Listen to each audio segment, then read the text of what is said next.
FM26 is out, and many of you guys enjoy playing Football Manager the way I do. Rebuilds is kind of the name it has been given, but it's just a format term, and it's kind of a placeholder name for a style of playing the game that a more casual player can enjoy. And I know that some of you don't like the way I play the game, simulating or holidaying whatsoever, and that's absolutely fine. You just don't need to tell us, because we also don't care. But today I'm going to explain the steps that you need to make in FM26 to set up your rebuilds to make them more enjoyable and, of course, more successful. Now we're going to start straight from the beginning and the setup, because the setup can make or break how fun and entertaining this save is going to be. And I always go advanced setup career because you want to change some of the settings in there to make it more fun for you. Now, obviously, this all depends on what leagues you're going to be in, but say we're just going to do the Premier League or the Spanish League, then only have those leagues selected, because it will make your game speed a little bit faster if you are holidaying / simulating throughout the seasons. But what you want to make sure, there's two things that you really want to check before this point is, first off, on the advanced settings, there's a couple of things that you can change on here, including turning off the player masking. So if it looks like this, you'll see all of the player attributes, so you don't have to scout them to see them, and it isn't like a number range. If you have this toggled, it's a bit more of a challenge, of course. That means that then a lot of these players that you haven't scouted, you don't know how good they are until you've scouted them. They're a bit more of a mystery. It will take a little bit longer to find these really good players, but again, that's the challenge that you can have with this sort of toggled button. Other than this, though, there's not really a lot that you can change on here that will make too much of a difference. It's more down here. Now, this database here, size-wise, 91,500, is roughly where I normally aim for a rebuild. And you can see that it says estimated game speed relaxed. I don't really take much notice of that. My game speed is usually down to how many leagues I've loaded. And on this, I don't think I have any of the women's leagues loaded on this one. So it's just 4 of the men's league. And I only do that so that I can sort of follow how other teams are doing in and around the world. It's got nothing to do with how big the player database is. That's all down to this custom setup. Now, as you can see on here, I currently have it on medium, but if I change it to large, it will add an extra 3,000 players into it. So it might be a good idea, because that isn't going to change too much, to be honest. And then I kind of have every continent on there, and I have them selected players from the top clubs. So this is suggesting that the players of the top clubs of the Oceania, North America, Asia, and Africa are all selected. I tend to have it slightly different for South America and Europe, because those are the two continents where you're most likely to get the best wonder kids come through in the future, or new gens, for example, real players and new gens. So I kind of have that selected because that gives me a roughly just under 100,000 player database, so that we get a good amount of new gens come through from some unique nations. And just having these ticked alone from the top clubs is where you'll tend to get those obscure new gens still come through, because the top clubs tend to be the only ones in these continents that ever produce the good new gens anyway. Outside of that, the only thing you really need to pay attention to is the game start date. I usually go late pre-season in whatever country I'm in, but let's just start with that anyway and go through and load the database. Now, while this is loading, this is obviously like a more of a step-by-step type of thing, and I don't really tend to do a lot, but I know a lot of people always ask how I set up these rebuilds, hence the reason why I'm doing this video. If there's anything else that you want to see tutorial-wise on how I play the game, I mean, I would be open to doing it, but I do show quite a lot of it on like TikTok and Instagram if it's short form, so make sure you're also following me on there at Omega Luke Gaming. All right, now, goes without saying, you just select the club that you want to manage, so I'm just going to quickly select myself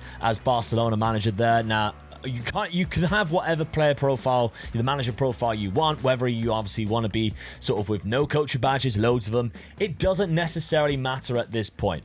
But from now on, your game set up, you cannot change it from that point. And that's kind of why it's really important to do that properly right at the beginning. Now, day 1 of your Football Manager save on FM26 is going to be the most annoying part of it. This is the most annoying part of setting up a rebuild, because you have to do all the things like delegation, which is the next big step in an FM26 rebuild. This isn't pretty, it's white hot. The Lawnmower 5.0 Ultra White Hot Edition is built to handle your most sensitive areas with care, helping reduce the risks of nicks, cuts and irritations where it matters most. Whether you're cleaning things up for a date, good luck by the way, or doing it just for yourself, which honestly, massive respect, look after number one. The White Hot trimmer makes below the waist grooming a whole lot smoother. And you can join the 12 million other people who have decided to go with Manscaped and trust them and use code OMEGA for 15% off when you go to manscaped.com. There's a link at the top of the description. And the blades are designed to leave any tugging around that area down to the user, if you know what I mean. And preferably without any sharp tools in their hands. And instead, it's there to help you groom with more confidence with the skin-safe technology. Whether you're using it in the shower or stood over the sink before a night out, the White Hot 5.0 Ultra fits into your day without getting in the way. And let's face it, it's quite a sexy trimmer, it's practical and it looks the part. So remember to head to manscaped.com, use the link at the top of the description if you need to, and use the code OMEGA for 50% off this or anything else on the website. Now, day one on FM26, you're going to get a lot of the things in the taskbar, which is really the only sort of mail I really look at when I'm doing a rebuild, and a lot of it at the start is just introductions. I don't really need to do any of these introductions. They're more of like obviously explaining how things work, and if you've already played the game you might understand it anyway, so you feel free to do them, and they're quite good if you're brand new to it, but I don't worry about them anymore because it's kind of self-explanatory. What I'm more concerned with straight away is my staff. Now, staff on this for a rebuild, there's certain staff members that I'm really going to be making sure that we've got. For example, director of football and assistant manager, and make sure they are quite good as well. And then it goes on to the secondary part of a day one, which is delegation. So straight away with Barcelona, we should be quite good for our director of football and for our assistant manager. So for example, our assistant manager, Marcus Sorg, I do hate this new thing, by the way, but what I really look for is somebody who has good judging player ability, which he does have, because when you go on holiday, he's going to be the guy who picks the players. So you want to make sure he has good judging player ability so he can pick the right players in the right positions. Also, if you're really like sort of, I guess like sort of detailed, still, even though you're doing a rebuild, preferred formations can absolutely help, and you're picking obviously somebody who's quite good at people management, because while you're away he's going to be the one that's dealing with them. So I don't really have to worry about my assistant manager there. But what about the recruitment team? Now, director of football is probably the most important one for me, but also technical director, if you can get one, and you can get a good one, is also a really good staff member to have. But the director of football can sometimes obviously fill both roles, and I'll explain why in a second. So my director of football, again, I want them to have good judging player ability and potential ability, because this guy I'm going to be delegating to do all of my contracts while I am holidaying and simulating the season and getting through the season, because ultimately, the casual player like myself who likes the rebuild style of content, I don't see a lot of gameplay during the seasons. I'll play one or two games pretty much every start of the rebuild, and then once I know my tactic, I'll then start holidaying through the season, check back in if things aren't working, I will carry on all the way through. While that's happening, you get a lot of players who will be asking for new contracts, and Deco here it'll be his job to sort of giving them the contracts that they desire. And you need somebody who has good negotiating skills, which he does have, and you need somebody who's good at judging player ability and potential, because I'm also going to be doing that for my youth team and youth intake, because you want to have a youth intake come through, and if you're not there, you won't sign any. So we've got ourselves our director of football. We don't have to worry about it. If you did, you would obviously have to find the staff search and try and find a better staff member if they weren't that good. But technical director is kind of the last one that you need to have a look at. And if you cannot get one, then just make sure that your director of football also has good judging staff ability, because technical director is the man that's in charge of your, or man or woman is in charge of your staff. So I've got Monzano here, who's very good judging player staff ability. So I know when I go to delegation, he's going to be the guy that I want looking after my staff members. So sometimes I notice if I've got like no scouts whatsoever, I mean, you can see here I've got 9 out of 14. So if I wanted to, I could go go and hire 6 really good scouts. But if I'm in a rush or I'm not worried too much about it because I've got attribute masking turned off, so I'm going to do the scouting myself, I don't really have to worry about that, and I can let the recruitment teams, well, I can let my recruiters, in terms of this staff member, director of football, the technical director, have a look at that himself. Now, we head to delegation. Now, this is one of the most important parts of a rebuild, delegation. And to be honest, if this wasn't here, rebuilds would not work. So the casual style of play would not work if you didn't have delegation, because you'd have to keep coming back at certain points of the game. Staff responsibilities, this is in charge of your staff members. Now, I never really look at this. When you are on holiday, your staff member is going to default to your assistant manager anyway. It should do. So maybe just selecting Marcus Sorg or whoever you think has the best judging player ability in that position. But when you go down past here, you want to be in charge of your director of football and your technical director, so I always leave that. Now, it's different on FM26 than it is on FM24. The contracts and the actual recruiting itself is in the same sort of tab. So what we're looking for on delegation here, first team staff recruitment, this is hiring and firing staff members. So again, some people like to be in charge of the head of youth development, understandably, or their chief scout, understandably, but I tend to, if I'm not worried about it too much, just delegate it or to my man Manzano there, or Jean Laporta, depending on whoever I want to actually delegate it to. But you used to be able to, oh yeah, there we go, so you can change it. If you want to change it, you click on the name Manzano there. I want him to be in charge because I think he's a better judgment of character than the Jean Laporta would be, for example. Going down, and obviously you want to do this for all of the staff members. So after that, you got to recruit your staff for your youth team. You want to make sure you got your good youth coaches in there, as well as the B team or / under 18s, under 21s, whatever it may be. Outside of that, though, coaching courses, I never really take control of that. I always allow somebody else, because they're just going to keep getting your staff members to be better. So that you might as well do it if you're not around anyway. Now, this is quite important. Your director of football and technical directors contracts. If you know that you'll go back and check, then fine, leave that off. But you can also delegate that to Jean Laporta if you're happy with how good your director of football or technical director is. They don't really tend to be snapped up that often. So I would say it's not too risky to do that. Now, first team staff contract renewals, you'll want to make sure this one's ticked, because you'll definitely forget, especially if you're trying to skip through preseason. So I would always delegate all of these as well. But this is in my opinion, the most important part of staff responsibilities, as well as going on to transfer and contracts and going all the way down the bottom to this area here, player contract discussions. Now, if you want to deal with your contract yourself, which is absolutely fine, you can do so. However, what I will say is by the end of the season, if you're gone for ages, you're going to have a lot of players who are going to be unhappy because you're not dealing with their contracts. So I do all delegate to all anyway. And you need to make sure you definitely do it for your under team, because that means that when you get a youth intake in March, that this man here, Jose Ramon Alexanquil, who hopefully has good, outstanding, there we go, judging player potential, he will only sign the good players from your youth intake. He won't sign any of the trash ones, and he'll make sure that they actually sign.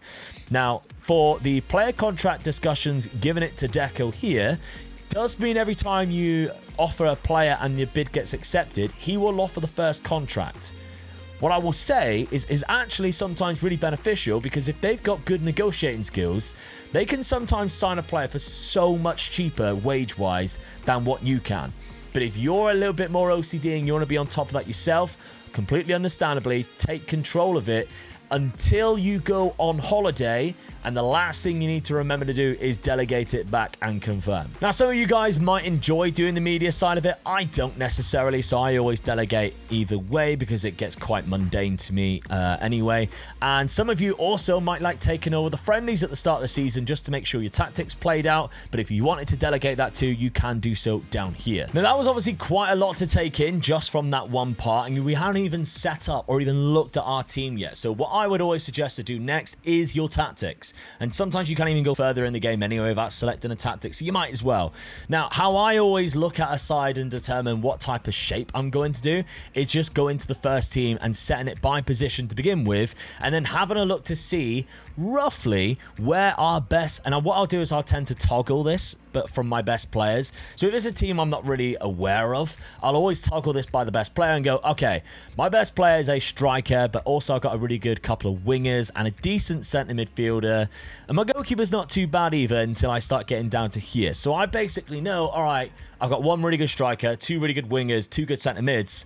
I'm looking at 4-3-3 here straight away. So once obviously you know what tactic you're going to play, you'll head to the match day, and this is where you'll set up your tactic. Now, there's people obviously who are far better at setting up tactics than me, and it's not a tactic video, so I would just suggest obviously setting up with what you're comfortable with. And if you know a lot about tactics, amazing, set it up for whatever you would like. If you don't, my best advice for what I always say to my dad, especially at this point when we're playing a brand new game, is to either watch these guys who are really good at building tactics, try and take in what works and build something similar so that you know, okay, I shouldn't be far off from this, but I've still got my own little bit of flavor onto it, or keep it simple. But what I mean by that is, as you just seen there, my in possession and out of possession is just a 4-3-3. I mentioned a 4-3-3 was kind of the tactic that I liked the look of from the players that I've got. Out of possession, let's just say I'm going to switch these down here. But don't worry too much and making it too difficult, because the preset tactics can be quite good.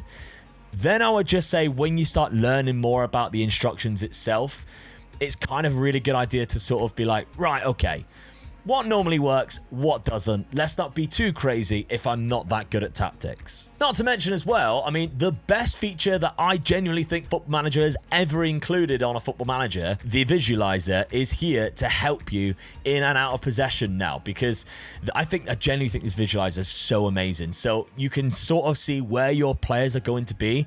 And one of the things my dad learned very quickly playing FM26 was this visualizer would tell him exactly when he is making a huge mistake with his tactic before he even played a game. Now, an example of this, if you had a player up here, but then in possession, he was down here and it looked all a little bit funky, you could kind of get an idea of that in the visualizer. It's probably not going to show it too much now, is it? It isn't. But whatever he was doing just looked so dumb because there was players all over the pitch and he just left like a huge hole, and it was almost like he was inviting the pressure on. And again, that's all down to not only the instructions but the player roles you're telling them to do as well. If you're telling every player out of position to drop back and tracks back like this, nobody is actually going to attack the ball. Just read these little instructions, because the little instructions that it says here gives you more than enough information than what you would obviously need if you just don't read anything. But if you're somebody like me who I just see a big bit of text there and I can't be bothered to read that, I look at, oh, moves up, that's a pressing one, makes sense. Screening one, he kind of stays there. But if I'm asking one of these, like where it says to track back, he's going backwards. He's not attacking the ball. He's running back to his own goal.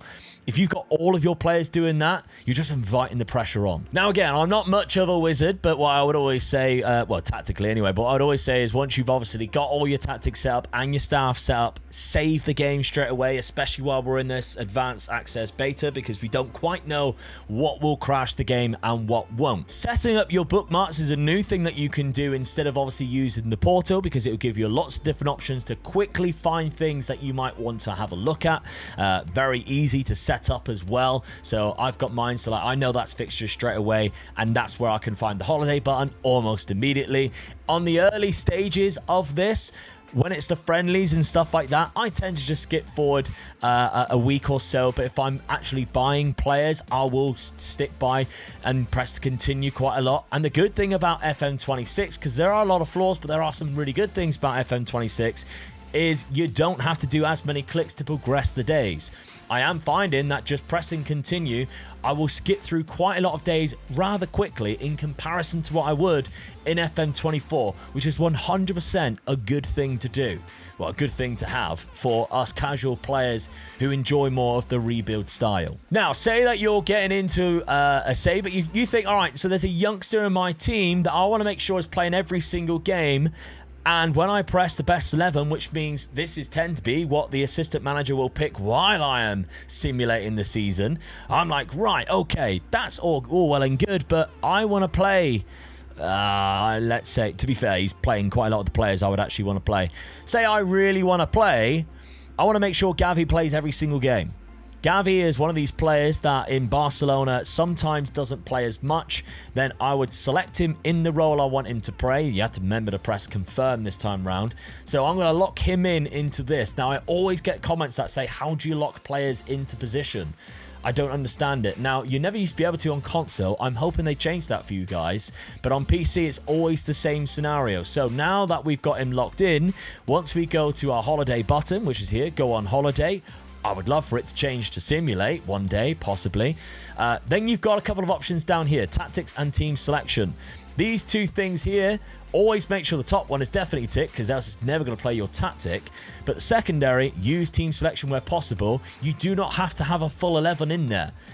If it's just Gavi that's selected in there now and everybody else is clear, with this button here, anytime Gavi is selected, and the downside is he might be slightly injured, but hey, it's better than him never playing, then that will always play Gavi if he is available once you press confirm and go on holiday. Now, obviously, I'm bypassing quite a lot of things, such as like the recruitment. You do what you want to do with all that stuff, whether you want to buy players, loan them out, etc. There's obviously loads of people who can give you good advice on the best ways of selling players, or even the best players to buy for whatever team you're at. What I'm here to focus on is, of course, the simulating side of scenario. Now, there's a few important days that you want to make sure you come back for, and that is on deadline day or the day after deadline day, when you have these scenarios here where you need to make sure the right players that you want to register is registered. Because say you've signed a new player, sometimes on Football Manager it will not automatically put him into registration, which means you have to then go on holiday and come back here, for example, on the 2nd of September to make sure, bang, I can do the registration myself and don't rely on somebody else to do it who might balls it up and might not have the correct player in there for you. Alright, so I've shown you how to set the game up. I've also shown you what to do once you have the game set up, including the staff and the tactics. Once you've started simulating and you get to the end of the season, then what? Well, this is at a point now where we're right at the end of the season. As you can see here, I've actually come back the day before, or like there's a game left, I think, still to play, where, there we go, like the 24th. So I've only played 37 games. So you need to obviously have an understanding of when to come back. And if you're one of these types of people like me, I want to come back at the end of the season, I know roughly the 1st of June tends to be the end of the season. Sometimes the Champions League final is after that, depending on whether, the dates line up or whatever. But hey, so I know I need to come back another week's time. I've already won the league, though. How good is that? But yeah, I need to come back roughly the start of June, and then that's when we can go into the final step. All right, so the final step, the end of the season. This is obviously where you're going to assess how you did, who done well, and this is kind of where I really kind of step into what's going to be happening next. And arguably this is kind of the most important step. Now, competitions page, unfortunately, is a real disappointment this year of how it looks.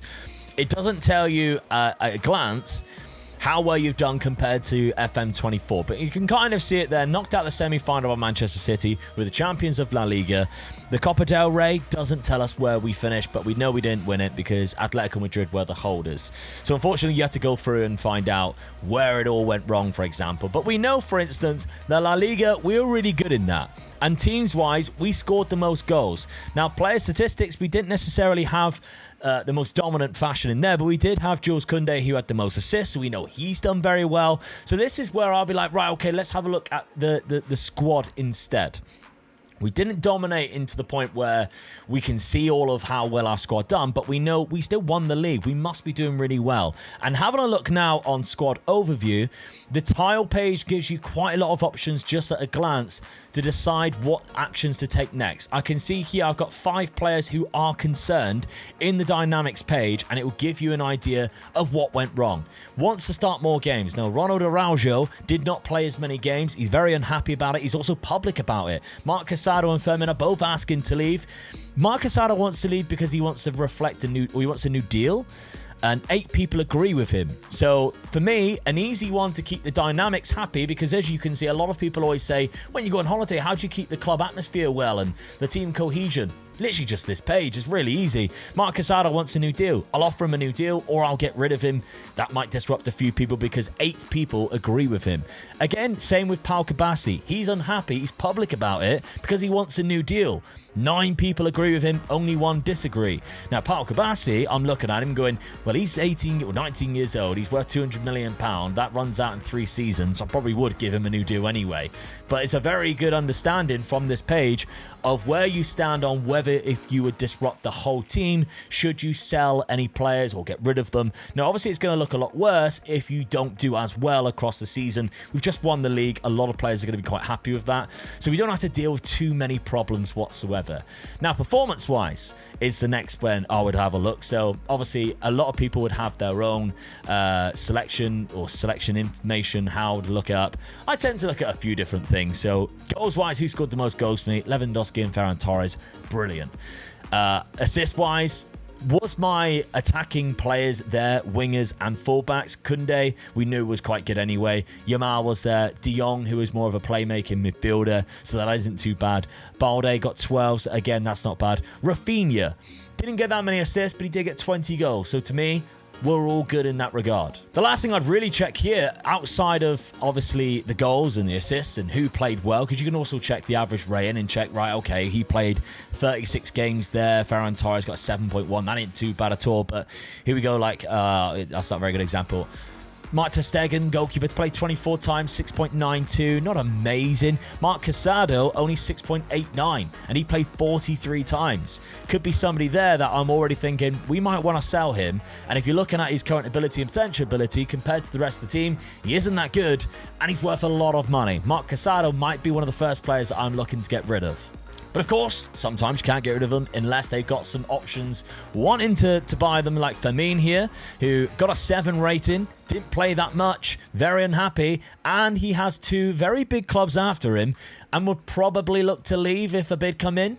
For £50 million, that might be a really good option. And you can kind of tie it back in with your tactic again. So say, for instance, here's my tactic that I use this season. This is for an upcoming video that we've got coming out.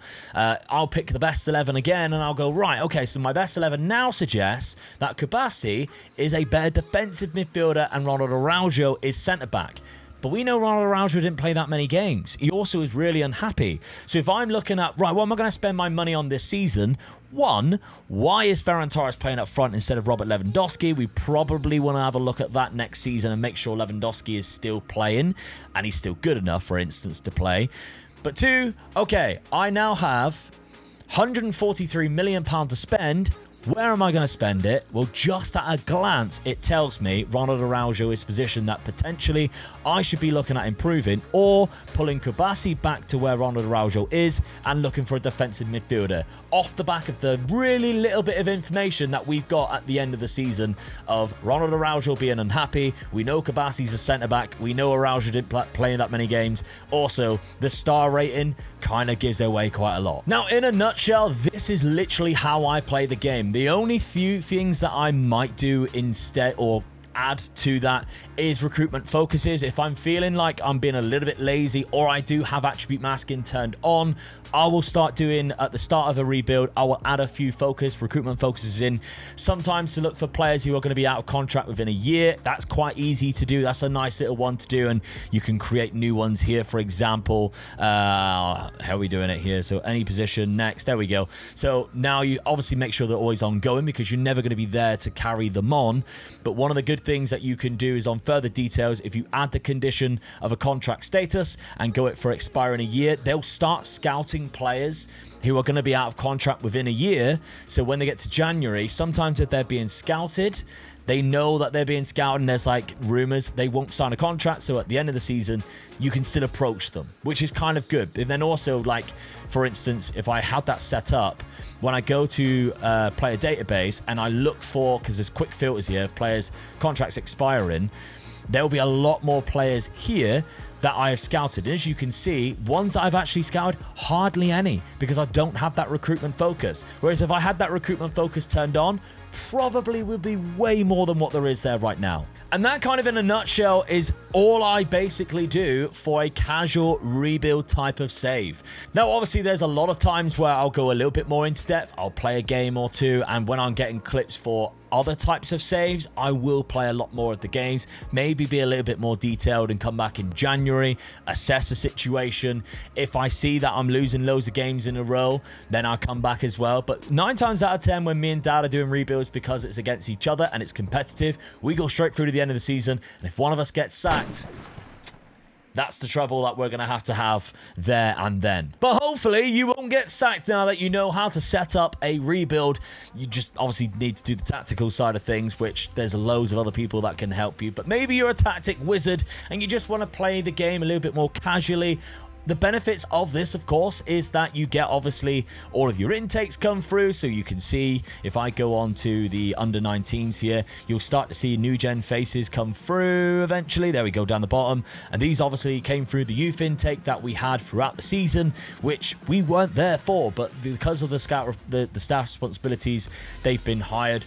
The good thing about playing the game this way that I love is the speed that you can get through a story, to the point where obviously like you can see lots of development. You can get through loads of different things. You can have young players come through and you're not waiting years and years. And obviously with the ability to lock players in, you can sort of speed run their development as well. And it's just a nice casual way of playing the game for people who might not have the time to put in 40 hours a week into Football Manager. If you've only got 4 or 5 hours a week maximum to play Football Manager, rebuilds are a great way to make sure that for the next month, you can probably do 5 or 6 seasons, maybe even 10 if you're that quick, playing this way of playing the game of FM26.